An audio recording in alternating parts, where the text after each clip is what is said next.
고린도후서 9장 8절 말씀 가지고 하나님 말씀 증거하겠습니다. 나누실 은혜 제목은 그럼에도 불구하라는 제목으로 하나님 말씀 증거하겠습니다. 우리가 죄를 지음에도 불구하고 하나님은 용서하십니다. 우리가 신앙생활 제대로 하지 못해도 하나님은 용서하시고 받아주시고 은혜를 베풀어 주십니다. 신약 성경에 나와 있는 탕자의 비유, 이런 아들의 비유라고도 하는데, 둘째 아들이 재산을 탕진하고 돌아와도 혼내지 않고 맹매하지 아니하고 받아주시고, 내 아들은 죽었다 다시 찾은 아들이다 하면서 반겨주고 씻겨주고 다시 먹을 걸 주는 그런 은혜를 베푸시는 하나님이에요. 그러니까 그럼에도 불구하고 하나님은 우리를 받아주고 용서한다, 그런 내용이에요. 그 주제 그럼에도 불구하고를 찾아봤는데 성경에 어떤 주제가 연결될까, 어떤 주제와 연관이 있을까 생각해 보니까 은혜란 주제. 하나님은 그럼에도 불구하고 우리 용서하고 받아주시는 것이 은혜예요. 은혜. 그러니까 은혜라는 것을 다시 여러분과 나누도록 합니다. 은혜에 대해서 많이 설교도 했지만 핵심적인 거는 강해설기 때문에 두리뭉실하게 했었는데, 오늘은 주제설 핵심을 얘기하겠어요. 그럼에도 불구하고 하나님 받아준다, 그런데요. 오늘은 고린도후서 9장 8절 본문으로 잡았는데 이렇게 말하고 있어요. 하나님이 능히 모든 은혜를 너에게 넘치게 하시나니 이는 너희로 모든 일에 항상 모든 것이 넉넉하여 모든 착한 일을 넘치게 하게 하려 하심이라. 은혜도 있는데 그냥 조그만 은혜, 저런 은혜, 이런 은혜, 모든 은혜를 우리에게 넘치게 한다는 거예요.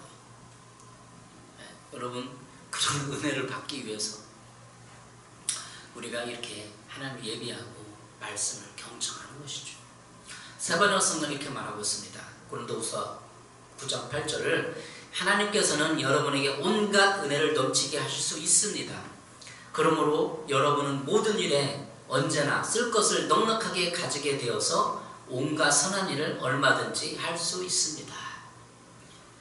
고린도후서는 재정에 관해서, 헌금에 관해서 얘기를 하고 있는데, 그 연장선에서 우리가 은혜를 넘치게 받아서 쓸 것도 넉넉하게 가지게 되고 온갖 선한 일을 하는, 나누어 주어서 남을 도와주고 남을 구워주고 남을 섬기고 남에게 식사 대접하고 남을 위로하고 격려하는 일에, 착한 일에 하나님이 큰 은혜를 부어서 넉넉하게 해준다, 이런 뜻을 말하고 내포하고 있어요.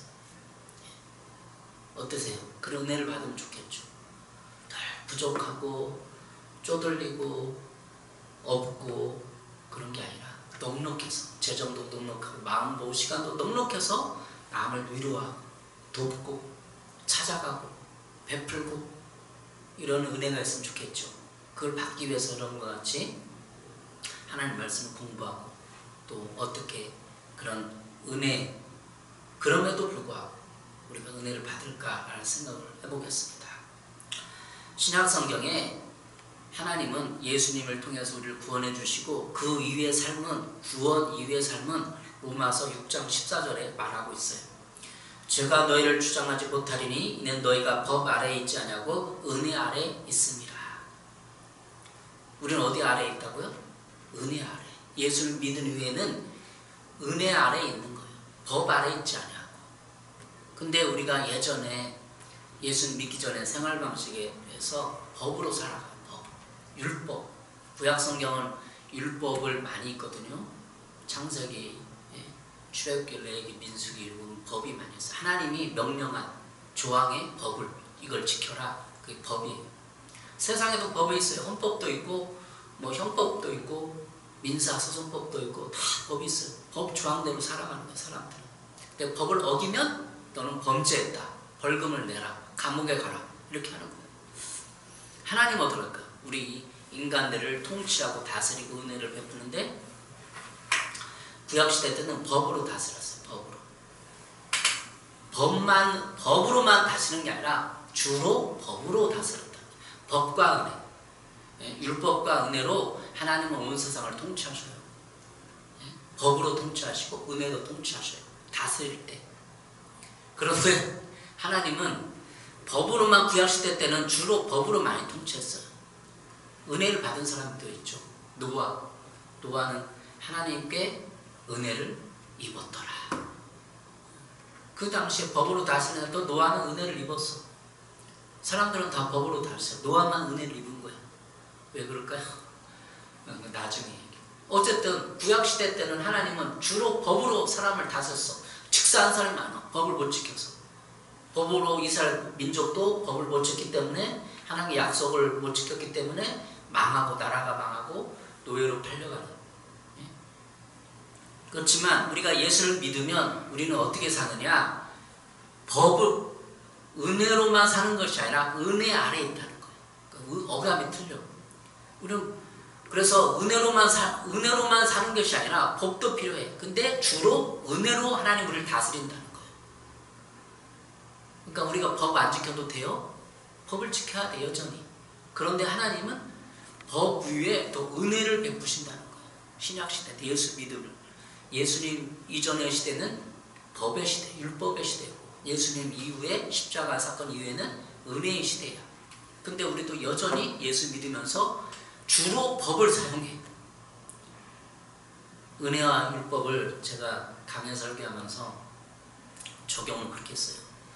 우리가 하루에 일상생활에 스케줄표에다 이거 적어놔. 이거 해놓고 이거 해야 된다. 옷을 이렇게 입어야 된다. 어딜 가야 된다. 누굴 만나야 된다. 할 일을 은행에 가야 된다. 다 적어놔. 10개를 적어놔, 하루에.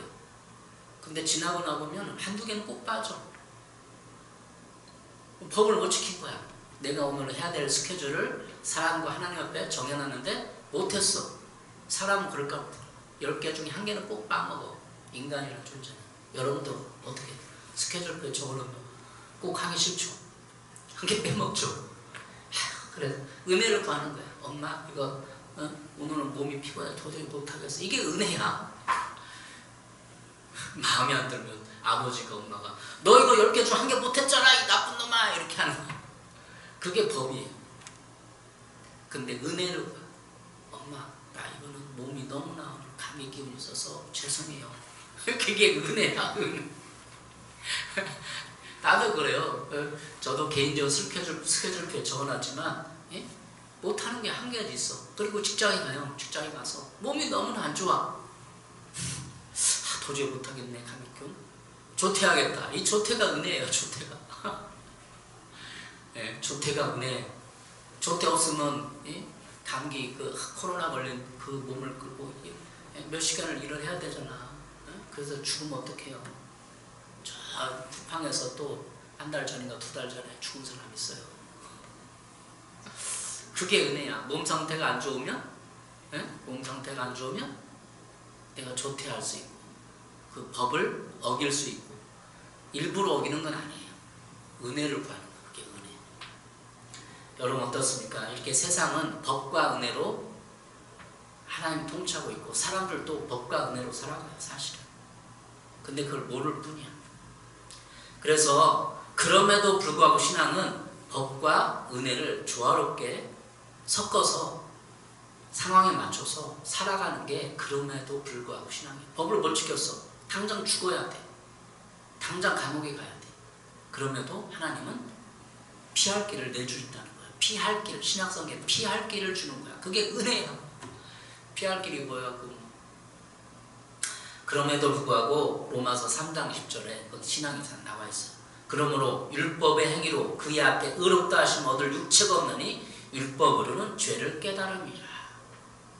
법의 목적은 지키라고 주는 거야. 구약시대 지금도 여전히 지키라고 주는 거예요.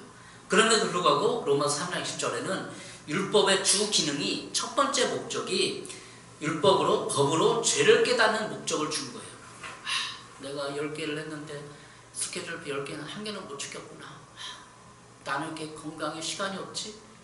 나는 안 되는구나. 나는 완벽할 수 없구나. 이렇게 가라는 거야. 나는 완벽할 수 없구나. 하나님만이 완벽해. 인간은 완벽할 수 없어요. 그걸 깨닫는 것이 법의 기능이라는 거예요. 목적이라는 거죠. 세번역 성경이 이렇게 말하고 있습니다. 로마서 3장 10절 그러므로 율법의 행위로는 하나님 앞에서 의롭다고 인정받을 사람이 아무도 없습니다. 율법으로는 죄를 인식할 뿐입니다. 율법의 주 기능은 죄를 인식할 뿐임을, 내가 이거 못 지키면 나는 죄인이구나. 부모님한테 효도하라고 하는데 내가 효도 못했구나. 내가 죄인이구나. 이걸 깨달으라는 거예요. 율법의 주 기능이. 죄를 인식하는 것이 은혜를 받는 길입니다. 내가 할 수 없구나. 나는 안 되는구나. 내가 이걸 죄를 범했구나. 내가 잘못을 범했구나. 라고 인식하는 것이 은혜를 받는 길이에요. 우리는 죄를 인식하고 스스로 낮아져서 겸손으로 하나님 앞에 나아가야 합니다. 그게 나는 완벽할 수 없구나. 나는 못하는구나. 내가 잘못을 피할 길이 없구나. 라고 인식하는 것이, 인식하면 하나님 앞에 나아가고 완전한 자, 전능자에게 찾게 돼 있다는 거예요. 주변의 사람, 직장으로 지금 수많은 사람 보세요. 자기가 열심히 노력해서 주식 투자하고 배를 재산을 불려서 내가 이만큼 부유해졌다, 내가 이렇게 성공했다 라고 말하는 사람이 수없이 많아요. 근데 그 사람은 언제 하나님 앞에 돌아와요? 그 겸손이 교만이 깨질 때, 인간은 아무것도 아니구나. 병 앞에 내가 아무리 이루어온 성공이 이게 아무것도 아니구나 라고 인식할 때 창조주를 찾게 돼 있어요. 신적인 존재, 전능자를 찾게 돼 있다는 거예요. 그래서 사람은 죄를 인식해야 돼. 나는 아무것도 아니구나. 그 열등감은 틀려요. 열등감은 또 비교 대상이지만 나는 아무것도 아니구나. 신의 존재가 꼭 필요한가 보다 라고 인식할 때 하나님을 찾게 돼 있는 거예요. 여러분, 우리가 로마 3장 10절에 죄를 인식하는 과정을 얘기했죠. 근데 이제 하나님의 품어주는 사랑을 얘기할 거예요. 하나님의 품어주시는 사랑은 창세기 1장 2절에 나와 있어요. 태초에 하나님이 천지를 창조하시니라. 땅이 혼돈하고 공허하며 흑암이 깊음에 있고 하나님의 영은 수면 위에 운행하시니라. 여기서 하나님의 영, 성령은 수면 위에 운행하신다. 세번역 성령은 하나님의 영은 물 위에 움직이고 계셨다. 메시지 성경은 이걸 어떻게 번역하냐면 하나님의 영은 물의 심연 위에 새처럼 내려앉으셨다. 새처럼 물에 이렇게 앉아갖고 그 물을 품는 거예요. 닭이 알을 품어서 생명을 잉태하는 것처럼, 뿅알을 잉태하는 것처럼 하나님은 하나님의 수면에 하나님의 영이, 성령이 심연 위에 물 위에 앉아서 생명을 잉태할 수 있도록 품어주는 거예요. 왜 품을까? 사람은 생명을 계획하고 실행하는 그 과정에 있어서 먼저 태초에 사람이 죄인 될 걸 알고 그 죄인 된 사람들을 품겠다고 결단하는 거예요. 하나님의 영이 품겠다고. 잘못을 해도 그럼에도 불구하고 나는 너를 용서하겠다. 인류 구원을 계획하시고 인간의 모든 죄덩어리를 품겠다 라고 하나님 결단하고 그 생명을 계획하고 실행하는 프로젝트를 건설하는, 그게 하나님 영이 심연 위에 내려앉아서 생명을 잉태하고 품는 거예요. 이게 하나님의 태초에 인간을 품는 계획을 이미 정하시고 계획하는 거예요. 그럼 우리도 가정에서, 직장에서 서로 부부간에, 아이간에 나쁜 일하고 죄를 범할 때 품어준다. 그럼에도 불구하고 하나님은 품어주고 용서하시고 기다려주는, 그게 창세기 1장에 나온다는 거예요. 두 번째, 신약성경에 예수님의 품어주는 사랑을 말하겠어요. 왜 품어주느냐? 법으로만 안 한다는 거예요. 법으로 하면 인간은 죽는다는 거예요. 그런데 용서하시고 기다려준다는 거죠.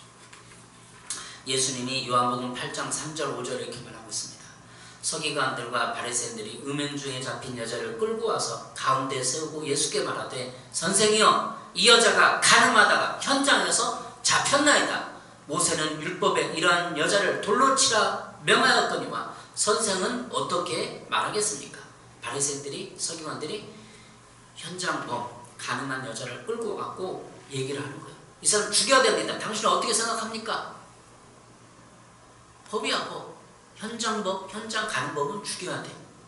결혼한 여자가 있는데 다른 남자랑 잤어. 현장에서 잡혔어. 돌로 쳐서 죽여야 돼. 구약 율법에. 예수님께 묻는 거예요. 요한복음 8장 7절에 그들이 묻기를 맞이 아니하느니라. 이에 일어나 이르시되 너희 중에 죄 없는 자가 먼저 돌로 치라. 죄 없는 자가 돌로 치라 그러니까 돌을 들어서 다쳤어요? 아니에요. 성경에 나오니까 돌을 내려놓고 도망가 버려요. 다 도망갔어. 다 죄가 있다는 거야. 예수님 참 지혜로운 분이에요. 네? 거기서 넘어갔잖아요. 그리고 그 여자를 요한복음 8장 10절 11절에 이렇게 말했습니다. 예수께서 일어나 여자 외에 아무도 없는 것을 보시고 이르시되 여자여 너를 고발하던 그들이 어디 있느냐? 너를 정죄한 자가 없느냐? 대답하되 주여 없나이다. 예수께서 이르시되 나도 너를 정죄하지 않으니 죄가 있다고 너를 너는 죄가 있는 사람이라고 말하지 않겠다. 정죄가 그런 뜻이에요. 가서 다시는 죄를 범하지 말라. 이게 법으로 다스리는 게 아니라 은혜로 다스리는 거예요. 우리도 마찬가지예요. 가정에서, 직장에서, 사회에서, 교회에서 다 죄가 있어. 그런데 그 법 위에 은혜를 받는 거예요.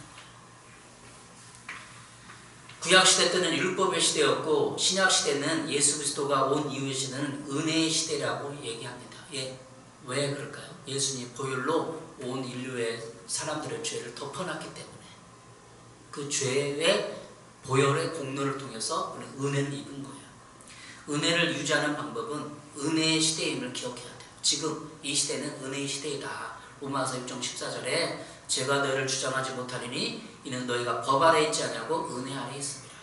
우리는 은혜 아래 있구나. 법으로 다스리긴 하지만 법 위에 은혜로를 내가 입을 때가 있구나. 그렇게 인식을 해야 돼요. 은혜를 유지하는 방법. 두 번째, 성령의 가르침을 따르라는 거예요. 첫 번째는 은혜의 시대를 기억하고 내가 지금 은혜를 많이 받아야겠구나. 삶에서. 네? 아까 고린도서 9장 8절에 은혜를 받으면 어떻게 돼요? 넉넉하고 착한 일을 할 수 있는 재정과 기쁨과 여유와 시간이 가득해요. 근데 우리가 그걸 뒤돌아보세요. 우리가 있나? 재정이 있어요? 시간이 있어요? 여유가 있어요? 건강이 있어요? 은혜가 없는가? 사실은 그게 없다면 뒤돌아봐야 돼. 우리의 신앙생활을. 내가 왜 이렇게 시간이 없지? 내가 왜 이렇게 돈이 없지? 남한테 식사 대접하고 전도하고 싶은데 돈이 없어. 그러면 뒤돌아봐야 돼. 은혜를 많이 받아야 돼. 내가 은혜를 가지고 살아가나? 내 주변에서 나 은혜를 베풀고 있나? 법으로 잘도 안 해가지고 맨날 혼내고 맨날 정죄하고 맨날 지적하고 있지 않나 생각을 해봐야 돼. 은혜가 필요해 우리에게. 은혜를 유지하는 방법, 은혜의 시대를 기억하고 성령의 가르침을 따르라는 거예요. 요한복음 14장 26절 보혜사 곧 아버지께서 너희를 보내실 성령 그가 너에게 모든 것을 가르치고 내가 너에게 말한 모든 것을 생각나게 하리라. 가르친다는 거예요. 성령께서 우리 일상에서 가르쳐요. 큐티하고 뭐하고 말씀 묵상하고 예배하는 하나님 우리 가르쳐. 야, 너가 어떤 심하지 않니? 예? 직장에서 왜 그렇게 직장 상사한테 대드니? 아이한테 왜 이렇게 꾸지람을 하니? 이게 성령이 가르친다는 거예요. 안 가르침을 받으니까 내 생활이 너무나 힘든 거야. 성령의 가르침을 받읍시다 우리. 세 번째는 성령의 평안의 기름을 받으라는 거예요. 요한복음 14장 17절 평안을 너에게 끼치노니 곧 나의 평안을 너에게 주노라. 내가 너에게 주는 것은 세상에 주는 것과 같지 않으리라. 너희는 마음에 근심하지도 말고 두려워하지도 말라. 요한복음 14장 27절 평안을 너에게 끼친다. 준다. 평안을 너에게 준다. 근데 평안을 안 받아. 덜 불안하고 덜 신경질 나고 덜 짜증나고 덜 원망하고 미워하고. 그러니까 법으로 사니까 그래. 은혜로 안 사니까. 성령의 평안의 기름을 받으라. 이거를 침묵기도라는 거예요. 이번 주 월요일 날에 감신대 전 총장님 김홍기 총장님과 스터디 모임을 했는데 렉지오 타비나라고 한 10분간 침묵기도를 했어요. 대여섯 명 거기서 영상으로 함께 교제하면서 교제를 했는데 침묵기도 10분 하는데 그 목사님, 전도사님 간증하는데 너무나 좋다는 거야. 이제야 비로소 주님과 함께 만났다는 거야. 너무나 바쁘게 사는 거야. 바쁘게 살아서 사역하느라고 뭐하느라고 간구기도만 하고 그래서 침묵기도 주님 이렇게 주님 렉지오 타비나라고 들어봤네? 침묵기도 하는 거야. 그러니까 너무나 평안한 거야. 우리는 너무 간구기도만 해요. 침묵기도 해야 돼요. 주님 하고 제가 늘 얘기하잖아요. 오고 싶은 말 하면은 내 마음에 평안이 임해서 맥주로 답이 나는, 그래서 초신자는 못해요. 잡생각이 나니까 어느 정도 기도드리면 하나님의 예배 드리는 겁니다. 어쨌든 침묵 기도를 통해서 성령의 평안의 기름부를 받아야 돼. 평안의 기름부. 은혜를 유지하는 방법. 세 번째죠. 네 번째. 최후 심판을 기억하라는 거야. 최후 심판. 은혜를 이용하지 말라는 거예요. 지금 은혜의 시대다. 하나님은 아무리 죄를 져도 즉각 심판 안 하고 용서해줘. 하나님을 이용해 먹는 거야. 그런데 여러분, 하나님 우리가 죄를 질 때, 나쁜 일을 할 때 죄책감을 인식하게 만들어요. 양심에 징계를 한단 말이에요. 이미 사업이 부도나고 생명이 위태하고 교통사고나고 그게 징계가 아니야. 우리의 안에 양심에 죄책감을 주고 죄의식을 줘서 불안이 오고 두려움을 주는 게 하나님의 징계 방법이에요. 죄를 보면서 내가 어떤 나쁜 일을 했어. 그러면 내 마음에 죄의식이 와. 그러니까 죄를 3번 이상 지면 죄의식이 약해져. 10번 이상 지면 죄책감이 없어져. 신문지상에 일어나는 사람, 뻔뻔하게 막 나는 사람들은 죄의식이 없는 거야. 인간이 맞죠. 화인 맞았다. 성경이 나와요. 화인 맞았다. 죄의식이 없는 거야. 10번, 20번 죄를 지면 죄의식이 없어져. 부모님에게 50번 이상 되들어보세요. 죄의식이 없지. 그런데 한 번만, 두 번만 하면 죄의식에서 하나님은 우리를 징계한다는 거예요. 그리고 하나님은 최후 심판. 요한계시록에 나오면 온 인류를 심판하고 백보자 심판이 나와요. 거기에 최후 심판이 나와요. 죄의 문제를 해결하지 못한 사람 지옥으로 가고, 우리 예수 믿고 죄 문제를 근본적인 죄 문제를 해결한 사람들은 상급을 주기 위해서, 우리에게 보상하기 위해서 심판하는 거예요. 우리 믿는 사람들은 얼마나 좋아요. 상급을 주기 위해서. 어쨌든 예수 믿어도 다 심판을 받는다는 거예요. 그때까지 은혜의 시대야. 그렇다고 하나님은 나는 은혜의 시대이기 때문에 죄를 져도 다는 용서받을 거야. 그렇게 하나님 이용하면 안 되는 거예요. 최후 심판이 있기 때문에. 최후 심판이 있는데 죄가 다 드러나 사고라면서 얼마나 창피해요. 부끄럽고. 그걸 기억하라는 거예요. 여러분, 이제 4가지를 했어요. 은혜를 유지하는 방법. 지금은 은혜의 시대인데 우리가 은혜를 유지하는 것까지 4가지를 다 했어요. 어떠세요, 여러분? 은혜 안에서 우리는 성장해야 돼요. 그럼에도 불구하고 우리는 성장해야 돼요. 베드로서 3장 17절, 18절 보겠습니다. 그러므로 사랑하는 자들아, 너희가 이것을 미리 알았은즉 무법한 자들의 미혹에 이끌려 너희가 굳센 데서 떨어질까 삼가라. 오직 우리 주 곧 구주 예수 그리스도의 은혜와 그를 아는 지식에서 자라가라. 영광이 이제와 영원한 날까지 그에게 있을지어다. 베드로서 3장 17, 18절에 뭘 말하면 구주 예수 그리스도의 은혜와 그를 아는 지식에서 자라가라. 은혜를 통해서 하나님 아는 지식을 통해서 자라간다는 거예요. 성장한다는 거예요. 그러니까 은혜가 없으면 안 자란다는 거예요. 그래서 우리가 신앙생활 할 때 교회에서, 직장에서, 가정에서 은혜를 많이 받아야 돼. 그냥 내가 죄를 범했음에도 불구하고 큰 징계 없이 용서를 받고 안아주고 기다려주고 수용해주는 그 은혜를 받아야 하면 사람은 성장하는 거예요. 법대로만 하면 어떻게 되겠습니까? 성장하기 위해서는 은혜가 필요합니다.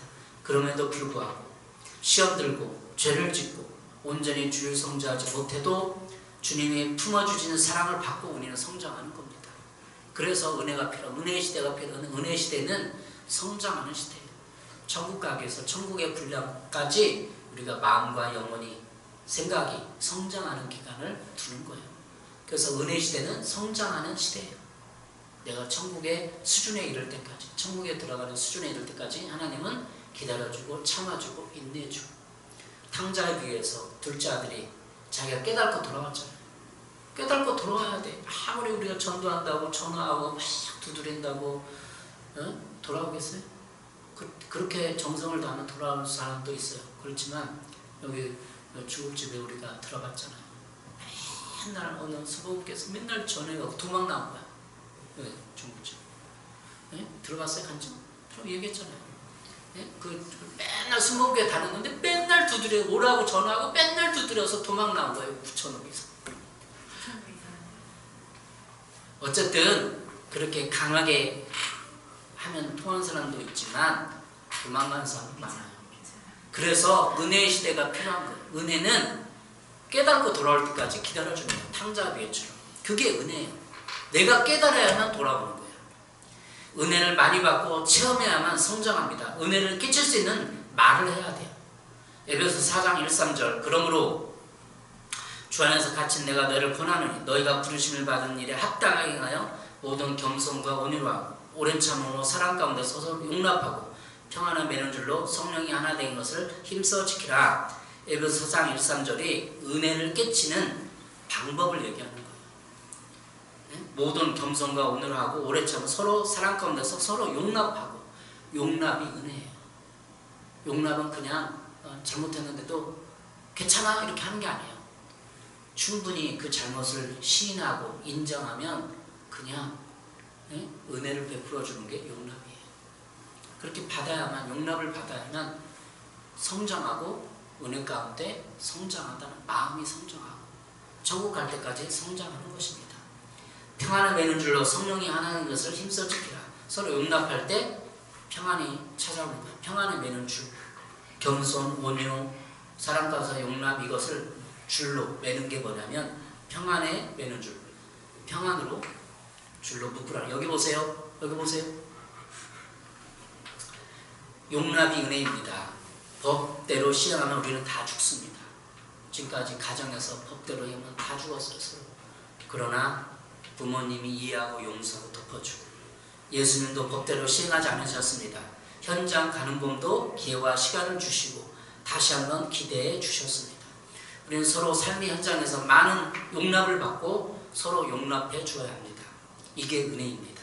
이렇게 하나님의 사랑을 실천해야만 우리는 천국 백성으로 성장할 뿐더러 세상에 대해서는 그리스도의 사랑을 나타낼 수 있습니다. 그럼에도 불구하고 하나님은 여전히 기다려 주셔요. 최후 심판 때까지 기다릴 거예요. 최후 심판은 구원은 받지만 너무나 창피한 거예요. 우리 누구 목사였는데 그렇게 위대하고 훌륭한 사람인 줄 알았는데 다 거짓이었어. 다 드러나는 거야. 얼마나 우리가 부끄럽고 그거를 생각해야 돼. 지금 여러분 지금 드러나서 회개하는 게 낫지. 그때 드러나갖고 천국 갈까 말까 하나님이 그냥 부끄러워. 어쩔 수 없구나. 천국 가는데 넌 저 바깥에 있어. 그럼 어떻게 해요?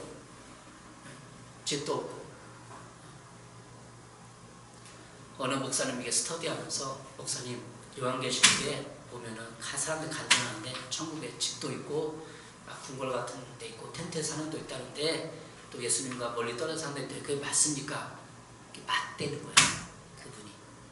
그분이 굉장히 성경에 박식한 사람이에요. 물어봤어요.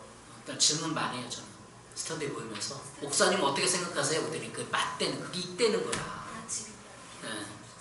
여러분 어떠세요? 그때 막 텐트 하나 놓고 우리는 완벽하게 몰라요. 성경을 추측해서 알 뿐이야. 성경에 근거를 해서 알 뿐인데 텐트 하나 놓고 천국에서 막 춥게 있을 거예요.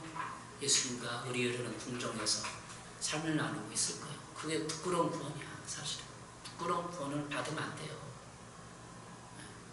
그거를 우리는 예수 믿고 구원받는 것을 확정이 돼 있지만 은혜를 받아서 여기 고린도서 9장 8절에는 시간과 재정과 여유와 이 모든 걸 받아서 착한 일을 남을 위해서 쓰는 거 아니야. 우리가 교회도 이전하고 집도 이전하는 이유는 착한 일을 하기 위해서요. 그냥 가는 게 아니야. 그래서 하나님 허락해 준 거예요. 착한 일을 하기 위해서 남을 구제하고 도와주고 이루어주고 대접하고 섬기고 그걸 위해서 우리가 가는 것입니다. 여러분도 그런 그럼에도 불구하고 은혜를 받기 바래요. 우리는 법으로는 완벽하지 못했어요. 개척 6년, 7년 동안. 그렇지만 하나님의 은혜를 받아서 하나님의 상급을 받고 끝까지 나아가길 바랍니다. 기도하겠습니다. 하나님, 은혜가 필요합니다. 우리는 법을 다 지킬 수 없습니다. 우리는 여전히 죄인이고 우리는 교만할 수 없습니다. 하루 일과 스케줄을 법대로 실행할 수 없습니다. 용서하시고 은혜를 베풀어 주시옵소서. 이제부터는 우리 하늘숲교회, 우리 가정에 모든 사람들이 은혜의 삶을 살게 하시고 법대로 남을 가르치고 지적하지 않고 상처 주지 않고 일으켜 세우고 위로하는 격려하는 사람들 되게 하여 주시옵소서. 예수님의 이름으로 기도했습니다. 아멘. 찬양 하시고 준비하신 한 분 드리겠습니다. 이거 꺼주세요. 주에 넣어버리고